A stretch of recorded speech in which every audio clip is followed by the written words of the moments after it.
โลดนายนี่ผมนี่แหละวางไม่ห่างแล้ว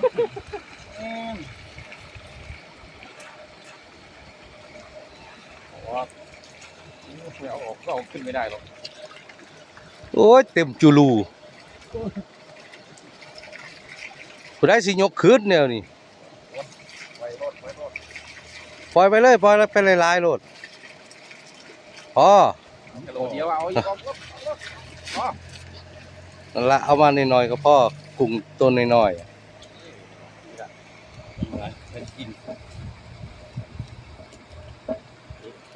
ไม่ได้หรอกทันดอกขาวแก๊กินแล้วแซ่บๆกุ้งตัวน้อยๆเอามาเบิ่งน้อยๆก็พอบ่ต้องเอาหลาย10ไปบ่นี่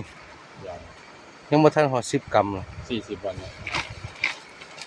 ของเขาเดือนหนึงก็ปลาไป15 16 กรัม